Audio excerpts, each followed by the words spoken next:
diplomado. Ya hemos visto varias cosas relacionadas con la hemovigilancia y cómo hay múltiples factores que pudieran estar asociados con la aloinmunización.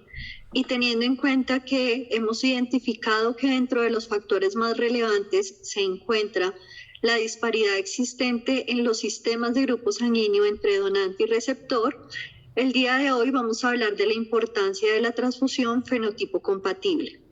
Pero ¿por qué hablar de fenotipo extendido? Pues vamos a tener una línea de base y es entender que hay un grupo de pacientes, como veíamos previamente, que tienen mayor riesgo de aloinmunización, y en un estudio realizado y reportado en el 2016 en el Journal del Lancet, se identifica que la incidencia de aloinmunización en pacientes caucásicos, no aloinmunizados y no transfundidos pudiera estar relacionado primero con la cantidad de eventos transfusionales, pero también con la disparidad y la inmunogenicidad de algunos de los antígenos de mayor importancia clínica. ¿Y por qué sucede esto? Primero, en este estudio identifican que la incidencia global acumulada de aloinmunización incrementa después de que se transfunden 40 unidades de glóbulos rojos. Esto quiere decir que a mayor exposición antigénica, obviamente, tenemos mayor probabilidad de desencadenar una respuesta inmunológica. Y en función de esas unidades también se habla de una incidencia acumulada de aloinmunización, y este estudio es muy interesante porque tiene una cohorte muy grande de pacientes que constituye 21.512 receptores de transfusión sanguínea que no estaban previamente aloinmunizados y que fueron transfundidos sin tener en cuenta una compatibilidad con fenotipo extendido. Entonces, como podemos ver en esta gráfica, identificamos en este eje la cantidad de unidades transfundidas, mientras que este se correlaciona la incidencia acumulada de aloinmunización. Y tenemos descrito la aloinmunización asociada a distintos antígenos eritrocitarios. Esta es la gráfica original y cuando hacemos un zoom para poder identificar y diferenciar qué es lo que sucede a detalle, se logra identificar algo muy interesante, y es que a partir de la unidad número 40, el riesgo inicial que se había calculado en estos pacientes de aloinmunización cuando eran transfundidos sin tener en cuenta su fenotipo eritrocitario era del 2.2%. Y al superar la unidad 40, este riesgo podría incrementar al 7.7%. ¿Qué es lo otro llamativo de este estudio? Si nos damos cuenta, tenemos una incidencia acumulada que nos grafica cuáles son los anticuerpos más prevalentes y la relación de estos anticuerpos correlacionado con los eventos transfusionales. Y si nos damos cuenta, en las etapas más tempranas a menor cantidad de unidades, hay unos anticuerpos que son llamativamente más, digamos que tienen una mayor prevalencia si lo comparamos con estos grupos. ¿Y a quiénes corresponden? Tenemos este rojo que es el anti-KEL y tenemos este azul que es el anti-E. Y en conclusión, de acuerdo a esta gráfica, lo que tenemos es que los aloanticuerpos anti-E y anti-KEL se forman a tasas más altas y con menor cantidad de glóbulos rojos. ¿Y esto qué quiere decir? Que obviamente la cantidad de glóbulos rojos transfundidos puede ser un factor que pudiera estar relacionado con la aloinmunización, pero debe haber una característica en estos antígenos que hagan que se forme una respuesta de manera tan temprana. Y esa característica simplemente es la inmunogenicidad. Y otro dato que nos interesa de este estudio es que llamativamente estos anticuerpos que se forman van dirigidos contra antígenos que, a pesar de que tienen una frecuencia en la población que no los hace antígenos de baja incidencia o antígenos privados, son antígenos que en general y comparados con otros tienen una baja incidencia poblacional, una baja prevalencia poblacional. Entonces, ¿qué es lo que tenemos acá? El KEL en la mayoría de las poblaciones puede estar presente en el 4 al 6% de la población y el antígeno E en el 30%. mientras que comparamos el kit B, que está, digamos que tiene una prevalencia aproximadamente superior al 70%, la pregunta es ¿por qué estos aparecen antes? Y si vamos a detallar cuáles son estas especificidades y digamos que esta inmunogenicidad comparada, identificamos, acá tenemos una gráfica donde podemos identificar los eventos transfusionales y son catalogados a partir de 2 transfusiones, 5 transfusiones, 10 y 20 transfusiones. Y si nos damos cuenta, comunes a la aloinmunización y los que se originan a menor cantidad de eventos transfusionales, tenemos el KEL, el E y los del sistema RH. En el siguiente orden, ¿a quienes identificamos? Entonces, después de 5 eventos transfusionales o más, miren que en orden de aparición tenemos el KIDA, el C minúscula, el C mayúscula, y hay otros que empiezan a aparecer un poco más tarde.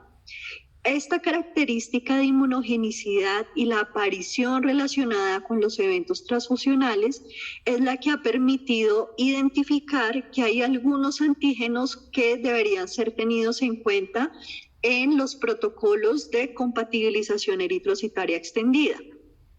Pero ¿cuáles seleccionamos? Pues en función de la inmunogenicidad, a su asociación con la aloinmunización, con las reacciones hemolíticas transfusionales y con la enfermedad hemolítica del feto del recién nacido, es que se han categorizado unos niveles que deberían tenerse en cuenta para la transfusión de pacientes crónicamente transfundidos o pacientes que tuvieran riesgo de aloinmunización y en los cuales pudiera haber un impacto clínicamente significativo, ya sea por reacción hemolítica transfusional o por enfermedad hemolítica del feto del recién nacido.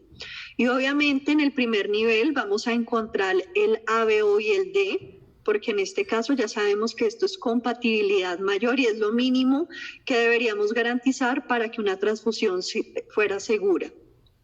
Lo siguiente que tenemos es RHCE y KEL. Luego sigue KIT, DAFI, S mayúscula y S minúscula, y otros antígenos que pudieran ser importantes. Y en este caso, esa es la reflexión, pues, ¿qué antígenos debemos incluir si tenemos 43 sistemas de grupo sanguíneo, 373 antígenos eritrocitarios y además tenemos unos que están presentes en las series y las colecciones? De ahí que esta estratificación por inmunogenicidad e importancia clínica y por ser los anticuerpos más prevalentes en poblaciones transfundidas es que se han establecido unos niveles de compatibilidad por fenotipo. Y tenemos el primer nivel en el cual tenemos el sistema ABO y el antígeno D, y le sumamos los antígenos RHCE y KEL. ¿Qué logramos con una transfusión de este tipo? Está enfocada en pacientes sin aloinmunización y el objetivo es prevenir la aloinmunización. Entonces, incluyendo un protocolo de este tipo, disminuimos el riesgo de aparición de anticuerpos, el riesgo de aloinmunización, por lo menos contra esos anticuerpos más frecuentes y que aparecen a una menor cantidad de eventos transfusionales. Pero nosotros hemos visto en general la prevalencia de la inmunización en la población general de pacientes es baja. Veíamos en nuestra clase pasada que en general se habla que es del 1.5 y veíamos que la mayoría de individuos que son sometidos a transfusión no generan anticuerpos. Y en este estudio que acabamos de ver, en esa cohorte tan grande de pacientes, veíamos que era un 2% inicialmente. Esto quiere decir que no todos los pacientes son candidatos a un protocolo de fenotipo extendido para la transfusión. Y es por ello que para hacer esta estrategia costo efectiva seleccionamos los grupos poblacionales o las patologías que tienen mayor riesgo de inmunizarse y un mayor requerimiento transfusional. Tenemos entonces que los pacientes oncohematológicos son candidatos a recibir fenotipo extendido, al igual que los pacientes con hemoglobinopatías, dentro de ellos beta-talasemia y anemia de células falciformes, y también las mujeres con perspectiva obstétrica. Y si identificamos esta población, justamente esto se correlaciona con lo que veíamos en nuestra clase anterior, y es que justamente en estas poblaciones es donde se reporta la mayor prevalencia de aloinmunización. Y en este caso las mujeres con perspectiva obstétrica incluyen este nivel porque precisamente los anticuerpos dirigidos contra el sistema RH y contra el antígeno KEL están fuertemente asociados con enfermedad hemolítica del feto y del recién nacido. En un escenario en el cual nosotros no pudiéramos garantizar en una mujer con perspectiva obstétrica todo este grado de extensión de fenotipo, deberíamos darle prioridad al antígeno KEL. Es decir, que las mujeres con perspectiva obstétrica que requieren transfusión deberían ser transfundidas con ABO, antígeno D y KEL compatible. ¿Y por qué hablamos tanto del KEL en enfermedad hemolítica del feto del recién nacido? Porque resulta que la aloinmunización anti-KEL en gestantes tiene la enfermedad hemolítica que se deriva de este anticuerpo es muchísimo más severa si la comparamos con la producida por anticuerpos anti-D. Y además para la aloinmunización anti-D tenemos inmunoprofilaxis, mientras que para la de anti-KEL no tenemos ninguna estrategia preventiva. Lo siguiente que debemos tener en cuenta es que los anticuerpos anti-KEL pueden inhibir la eritropoyesis, por lo cual el proceso anémico es muchísimo más severo en estos casos. Ahora, ¿qué sucede cuando tenemos pacientes que ya están aloinmunizados? Pues en este caso ya la compatibilidad se extiende a otros antígenos de grupo sanguíneo y lo que buscamos al incrementar esta compatibilidad es que esos pacientes que tengan aloanticuerpos se pueda prevenir la aparición de nuevos aloanticuerpos y se disminuya el riesgo de reacción hemolítica transfusional. Y uno pensaría, ¿por qué reacción hemolítica transfusional en un paciente que tiene aloanticuerpos?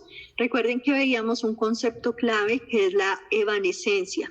Si tenemos un paciente que es candidato a transfusión, que no están caracterizados de manera muy clara sus antecedentes transfusionales, los anticuerpos que se han identificado, y en el momento que nosotros tomamos la decisión para transfusión, esos anticuerpos están evanescentes, recuerden que con una nueva estimulación antigénica se podría generar una reacción inmunológica o un estímulo inmunológico de tipo secundario, lo cual haría que estos anticuerpos incrementen rápido el título y puedan estar asociados a reacciones hemolíticas transfusionales. Cuando implementamos todo esto, logramos que se disminuya el riesgo de formar nuevos anticuerpos y de generar reacciones hemolíticas transfusionales. Cuando hablamos de otros antígenos, quiere decir que también pueden ser necesaria la evaluación de otros antígenos que van a depender netamente a la etnia de este receptor. Dentro de ellos se ha sugerido que la compatibilidad para antígenos Diego podría llegar a ser importante en poblaciones mestizas y también, como veíamos en nuestro módulo de biología molecular, los pacientes con hemoglobinopatías podrían beneficiarse de una compatibilidad teniendo en cuenta el estudio de variantes RH y también el estudio de la mutación en la caja gata. ¿Qué es lo que sucede cuando tenemos una estrategia combinada de este tipo? Cuando podemos hacer una transfusión de glóbulos rojos en pacientes crónicamente transfundidos e incluimos una compatibilidad para RHCE, para KEL y para KIT, obviamente incluyendo lo mínimo que es ABO y D, se pueden prevenir aproximadamente más del 78% de la inmunización contra antígenos eritrocitarios. Y estos que se encuentran acá, recuerden que son los anticuerpos más frecuentes que identificamos en poblaciones politransfundidas. ¿Esto qué impacto tiene? Obviamente va a tener un impacto clínico porque disminuimos las posibles complicaciones de la inmunización, que como hemos mencionado son las reacciones hemolíticas transfusionales, la enfermedad hemolítica del feto del recién nacido, pero también tenemos un impacto logístico porque digamos que se mejora la probabilidad de encontrar unidades de glóbulos rojos compatibles. Conocer el fenotipo del paciente nos ayuda a hacer el proceso de exclusión de anticuerpos irregulares y nos permite tomar decisiones para la transfusión. En este contexto, podemos hablar que uno puede hacer transfusión de glóbulos rojos fenotipo compatible, pero dentro de este gran fenotipo compatible podemos identificar dos términos clave. Uno, una transfusión isofenotipo, en la cual el donante va a tener un fenotipo idéntico al receptor. Y podemos tener una transfusión de donante fenotipo compatible, en la cual lo que vamos a garantizar es que el fenotipo del donante carezca de los mismos antígenos que carece el receptor. Recordemos que la compatibilidad sanguínea la evaluamos en función de los antígenos ausentes del receptor. Y por ello vamos a ver unos casos que nos van a ayudar a entender cómo el fenotipo del paciente puede cambiar también la probabilidad de encontrar unidades de glóbulos rojos compatibles. Tenemos acá un ejemplo de un paciente que es heterocigoto para C, heterocigoto para E. Esto quiere decir que expresa antígenos C mayúscula, C minúscula, E mayúscula y E minúscula. La pregunta es si este receptor necesitara unidades de glóbulos rojos fenotipo extendido. En este caso solo vamos a ver un fenotipo extendido para RHC y KEL. ¿Cómo sería una unidad isofenotipo y cómo sería una unidad fenotipo compatible? Una unidad isofenotipo debería ser exactamente igual a la del receptor. Pero si quisiéramos buscar unidades fenotipo compatible, miren que este paciente perfectamente podría recibir unidades homocigotas para C minúscula, homocigotas para E, y en este caso estamos garantizando que la unidad no tiene antígeno que dentro de los antígenos ausentes en su fenotipo sería el más importante. Que este donante no tenga antígeno C minúscula y antígeno E mayúscula no tiene ninguna implicación inmunológica para el receptor.